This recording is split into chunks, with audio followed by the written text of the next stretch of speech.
Pfizer formally asks the FDA to authorize a fourth dose of its COVID vaccine for Americans ages 65 and older. Here to answer your questions about that is Dr. Shira Daron, the hospital epidemiologist at Tufts Medical Center. Good to see you, doctor. You too. Hi there. You know, Pfizer's application is based on 2 sets of data from Israel. Do you think they offer support for a fourth dose in older people?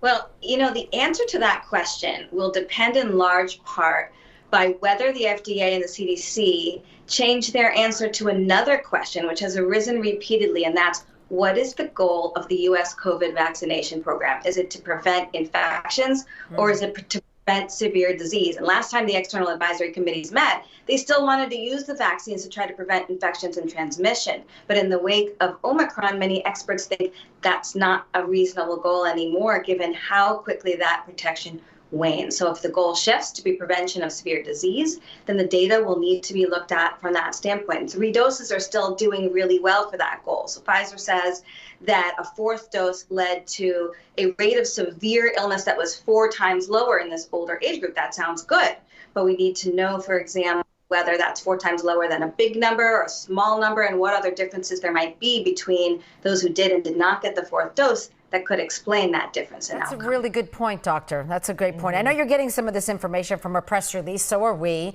You are an expert. What does Pfizer say about the safety of getting this fourth dose? Well, the press release states there are no new safety concerns, and that's exactly what I would expect. Okay, good to know. Want to talk to you as well about the new Omicron subvariant that apparently could be causing a surge right now in Europe. Have public officials already seen it here in the U.S.? Oh, yes. BA2 is now estimated to account for almost a quarter of U.S. infections and almost 40% of the infections in New England. And despite that, we aren't seeing an increase in cases yet. I was just going to say, but our numbers remain low at this point.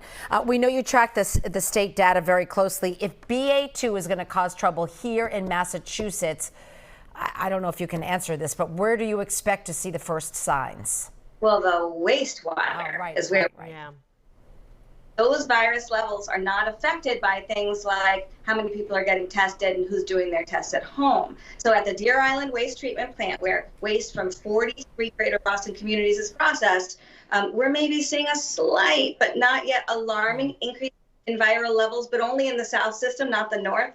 Across the country, though, over a third of wastewater surveillance sites are seeing an increase. So I was expecting this, and I'll keep you posted on how it plays out. All right, and we'll check in another time. Dr. Shira Daron, we appreciate you as always, and of course, thanks, for your doctor. insight. Stay well.